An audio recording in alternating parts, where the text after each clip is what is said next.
Survey भवन्तु सुखिनः survey सन्तु निरामया गोड़ लागै छै सब कोई के। ताई बहुत दिन बाद हम 28 दिन के हेल्थ टिप्स लग आबि रहल छी। तऽ आइ के हम गॉल ब्लैडर स्टोन के बारे में किछु जानकारी बताबऽ जा रहल छी। सबसे पहले माफ करब जे वीडियो बड़का हैत तऽ तैयो पूरा देखै के कोशिश करब, अहाँ सबके जरूर एहिसँ किछु हेल्प हैत। आरो नीक लागत तऽ please like subscribe follow share जरूर करब। यूट्यूब में देखै छी तऽ सब्सक्राइब कऽ देब, फेसबुक में देखै छी तऽ फॉलो जरूर करब प्लीज। तऽ आइ हम गॉल ब्लैडर स्टोन के बारे में बताबऽ जा रहल छी। जनरली हर एक मोहल्ला में बहुत कोई के घर में भऽ रहल छै। आई गॉल स्टोन कहल जाइ छै जे हर एक 10 में से 8 जना के भेले रहै छै। जनरली फीमेल के होइ छै, जे कनी मोट रहै छथिन हुनका भेल रहै छै, जिनका फैटी लिवर रहै छै हुनका भेल रहै छै। तऽ गॉल स्टोन जे छै, गॉल ब्लैडर जे छै से एगो मतलब पित्त के थैली कहै छै ओकरा, पित्ताशय छियै जे कथी होइ छै से लीवर के नीचा में सटल रहै छै। उ एगो अंग छै जे कथी करे छै, लीवर जे बाइल बनाबै छै, जे अपना से कोनो भी तेल वाला खाना सब छै, तेल वाला खाना के पचबै ला उ बाइल चाही। जेकरा उ जेना धोइ छै, जेना अपना सब सरफ साबुन भेलै तेना उ बाइल भेलै जे तेल वाला खाना के उ साफ करे ला, टोट करे ला। तऽ से काम करै छै बाइल, जे कि गॉल ब्लैडर में रहै छै, जे कि नाशपाती जकाँ एगो छोट अंग होइ छै लीवर के साइड में। जेकर काम छै कि लीवर जते बाइल बनबै छै तऽ उ आधा बाइल ओहिमे पठा दै छै। जखन खाना पेट में जे खाना जाइ छै तऽ उ एसिडिक रहै छै, लेकिन ओकर बाद जे उ इंटेस्टाइन में जाय लगै छै तऽ तुरंत गॉल ब्लैडर की करे छै, तेल वाला खाना सब, हरेक खाना में कनी ने कनी तेल रहबे करे छै, तो खाना ओकरा पचबे लागी गॉल ब्लैडर जे छै अपन सबके पित्ताशय जे कहै छै से ओहिमे तेल पठाबै छै इंटेस्टाइन में, बाइल पठाबै छै इंटेस्टाइन में, जे कि खाना नीक से पचे। ओकर काम एतबा छै कि खाना पचाबे में मदद करो। बाइल जे छै एसिडिक खाना के उ पेट के खाना के अल्कलाइन बनेतै तबे उ इंटेस्टाइन में के पचाबऽ सकै छै। तऽ ओहि लागी बाइल जे छै, गॉल ब्लैडर जे छै अपन सबके पित्ताशय से खाली जमा करे के काम करे छै। लेकिन स्टोन बने के बहुत कारण सब छै। सबसे पहले तो उ लीवर जे बाइल पठाबै छै से जमा करे छै, तब लीवरे में प्रॉब्लम छै। लीवरे में बहुते कोलेस्ट्रॉल भऽ गेल छै, मतलब सबखन अपना सब तेल मसाला वाला की कहाँ सब खा खा के अपन सबके एते दिन से बचपने से खाइत एलियै तऽ लीवर में बहुत गंदा सब जमऽ लागे छै। तऽ लीवर के खराबी से अपन से गॉल ब्लैडर में से स्टोन बनल रहै छै। कोलेस्ट्रॉल वाला स्टोन होइ छै एगो, से होइ छै। आ एगो दोसरो स्टोन होइ छै जे हरियर वाला होइ छै, से बाइल जे बेसी देर तक रहै छै, उ रहल रहल उ गाढ़ भेल जाइ छै। तऽ ओहू सब मटर के दाना, चना के दाना, या बड़को भऽ सकै छै या छोट बालुओ जकाँ धीरे धीरे स्टोन बनऽ लगै छै। उहे स्टोन जे छै से अगर उ ब्लैडर में छै तऽ ओते फर्क नहि पड़ै छै, लेकिन उ स्टोन जे अगर पित्ताशय से बाहर निकलऽ लगै छै तऽ दर्द करै छै। तऽ दर्द कखनो भी करै छै तऽ अपन सबके दहिना हाथ जे छै, दहिना हाथ के तरफ पेट के इम्हर साइड में हमेशा दर्द अगर मेन ओकर गॉल ब्लैडर के एते जगह छै लीवर के नीचा में, तऽ उ एतऽ कनी दुखाय लगै छै। और पीठी सब में सेहो दुखाय लगै छै, इम्हर साइड सब में। राइत बिराइत अगर अपना सब भारी खाना खेलियै, सबसे पहिले एकर सिम्टम केना देखाई छै जे राइत बिराइत अपना सब किछ तेल वाला मसला वाला बेसी खाना खेलियै तेल वाला, तऽ ओकर काम छै जे उ खाना पचबै ला उ बाइल निकालतै। लेकिन ओइ संगे अगर पत्थर भऽ गेल रहै छै, उ जे अगर फँसि जाइ छै गॉल ब्लैडर में तऽ उ दुखा लगै छै।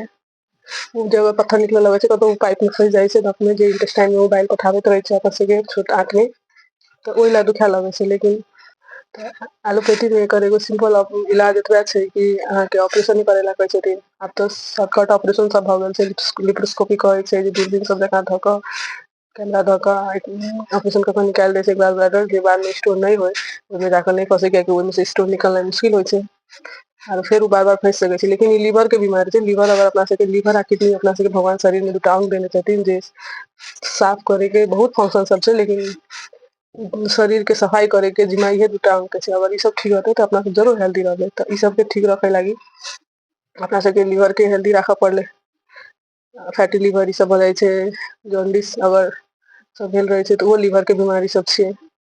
अपना सबके आरो सिम्टम सब कथी होइ छै, स्टोन भेल रहै छै तऽ अहाँके दुखायत चेस्ट के राइट साइड में, तो उल्टी जकाँ मोन हैत, गैस बनत खूब कहि के, गैस एसिडिटी, एकदम खाना नहि पचल जकाँ, तऽ से सब बीमारी होइ छै। लेकिन बहुत कोई के पतो नहि रहै छै। ओहिना अगर दोसर किछो ला अल्ट्रासाउंड करऽ जेबै, उ अल्ट्रासाउंड में देखा दे अहाँके पित्ताशय में सेहो पथरी भेल रहै छै। तऽ लेकिन अगर अपना सब हमेशा अगर लीवर क्लींस करैत रहबै तऽ अपना सबके स्टोन नहि बनत। कियाकि लीवरे में पहिले से गंदगी जमा भेल रहै छै, तऽ ओइ से कारण होइ छै। तऽ हम रिसर्च कऽ रहल रहियै तऽ पता लगलै जे तऽ बहुत डॉक्टर सब एतबे कहै छथिन ऑपरेशन करा लिअ। लेकिन एगो डॉक्टर छथिन, से डॉक्टर बतबै छथिन कि जे लीवर क्लींस करबै तऽ अपना सबके स्टोन बाहर निकलि जाइ छै। तऽ ओइ ला की करऽ पड़तै, बतबै छथिन हमरा सबके 3-4 टा चीज चाही। मैग्नीशियम सल्फेट एगो इप्सम साल्ट कहै छै से चाही, extra virgin olive oil cold press जे कि खाना पकबैला नहीं कच्चे तेल खाए के रहे छै से कखनो भी एक्स्ट्रा वर्जिन ऑलिव ऑयल के पकावे के नहीं छै गैस पर कच्चा है लोग सब भी सलाद सब में ड्रेसिंग में यूज कर सकती। फल फूल के जूस चाहिए, कोनो भी खट्टा फल फूल के अपने से घर में बना कर ऑरेंज के संतोला भेलै एप्पल जूसे भेलै या कोनो एहन खट्टा फल भेलै से सब लेबक चाही।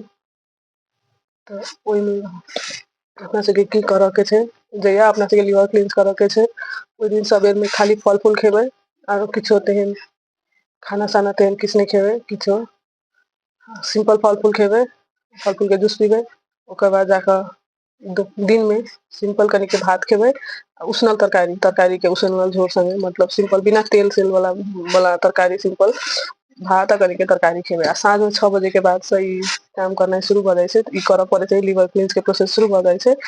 ओना नून की करे छै कि अपन सबके शरीर के कनी नून के काम कथी होइ छै सब चीज के नरम कऽ देनाइ आ तेल के काम कथी चिकन एकदम चिपले बना देनाइ, सब चीज के नरम करे में काम करे छै नून। तो मैग्नीशियम सल्फेट एगो अलग से लैक्सेटिव कहे के मतलब होय छै कि गंदा बाहर निकाले वाला होय छै उ खुराक से कहियो मिलै छै दुकान में।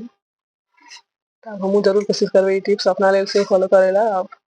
जिनका स्टोन भेल छै हुनका लेल तऽ बहुत फायदा करतै कियाकि हम डॉक्टरी के हिसाब से बता रहल छी। तो सबसे पहले 6 बजे के बाद पहले तो 6 बजे के बाद की करबै सबसे पहले 1 गिलास पानी में 1 चम्मच भर के मतलब 20 ग्राम जते मैग्नीशियम सल्फेट वाला नून जे छै इप्सम साल्ट घोर के पी लै के छै। ओकर बाद फेरो 8 बजे के बाद फेरो 1 गिलास पानी में फेरो नून घोर के 1 चम्मच नून घोर के पी लै के छै। तो ओहि बीच में अहाँ के पेट लूज मोशन हैत, पूरा पेट के गंदा खाली हैत, पूरा पेट सब टॉयलेट सब भऽ सकैया। ओकर बाद 10 बजे रात में की करे के छै 175 ml जूस में 175 ml extra virgin coconut oil extra virgin 175 ml juice और 175 ml extra virgin olive oil दूध मिला कऽ पी जाय के छै। पी कऽ दहिना करे जतऽ लीवर सब कनी सिचेतै गॉल ब्लैडर सिचेतै तऽ की कहै छै नून पीला से एकदम शरीर एकदम लूज हो जाइ छै, एकदम नरम हो जाइ छै, सब भीतर के अंग सब एकदम लूज भेल रहे छै। जखने तेल वाला चीज पियलियै तऽ ओकरा गॉल ब्लैडर के पता चलतै जे आब हमरा बाइल निकालै के तऽ बाइल ओकर तऽ मुंह एकदम नरम भऽ गेल रहै छै कियाकि गॉल ब्लैडर तऽ बाइल जूस निकाले के काम करे छै लेकिन उ एते नरम भऽ जाइ छै कि स्टोन सब सेहो बाहर निकलऽ लगै छै। तऽ राइत में उ पी कऽ दहिना करे घुइम कऽ सुइत जाय के छै। आ भोर में फेरो उठ कऽ फेरो 6 बजे भोर में एना 1 चम्मच इप्सम साल्ट लऽ कऽ पानी में घोर के पी जाय के छै। फेरो एहिमे जमा 75 ml जूस आ 75 ml पानी ऑलिव ऑयल मिला कऽ पी लै के छै। ओइसँ अहाँके कहलखिन उ डॉक्टर जे अगर विश्वास नहि होइ छै तऽ अहाँ एगो छन्नी लगा लिअ कमर में, सस्ता एगो 10-20 रुपया के छन्नी मिलै छै आ ओकर बाद अहाँ सफाई करबै टॉयलेट के तऽ अहाँके पूरा स्टोन सब बाहर निकलल देखा जायत। ओकर बाद अहाँ चेक करबा सकै छियै डॉक्टर लग जे ई कोन स्टोन छै, तकर बाद उ स्टोन निकैल जायत। तो ओकर बाद अपना सबके नारियल पानी पिए के चाही, अपन सबके देह के कमजोरी सबके बैलेंस करे के लेल इलेक्ट्रोलाइट बैलेंस होइ छै से बढ़िया रहै अपना छै सबके पीनाइ। गॉल ब्लैडर के गलती नहीं छै अगर अपना सबके स्टोन भऽ रहल छै तऽ ई तऽ लीवरे के गलती छै तऽ सकबै अगर अपना सब लीवर क्लीनिंग करैत रहबै तऽ उ सफाई होइत रहतै। ओना गॉल स्टोन के लेल होम्योपैथिको दवाई छै, आयुर्वेद में तऽ उ पत्थर चट्टा के पत्ता कहै छै अपना सब खाय के चाही, कुर्थी के दाइल खेबाक चाही। इहो सब स्टोन के गला के बाहर निकाल दै छै लेकिन ई सब चीज बहुत लम्बा प्रोसेस छै, टाइम टेकिंग ई सब चीज एके बेर में सालों साल तक खेबै तब जाकऽ अपना सबके उ साफ हैत। ओहिना एगो डॉक्टर के प्रोसेस यूट्यूब चैनल छै टेक्निकल फार्मिंग कहि कऽ ओहिमे डॉक्टर के छै अहाँ सब चेक कऽ सकै छी बहुते बढ़िया बतेने रहथिन। बहुते एहन गॉल स्टोन वाला वीडियो सब पे कनी रिसर्च करल रहै तऽ हुनका भेटलै जे बिना ऑपरेशन के एकदम बढ़िया से अगर निकैल रहल छै, कमेंटो सब देखलियै।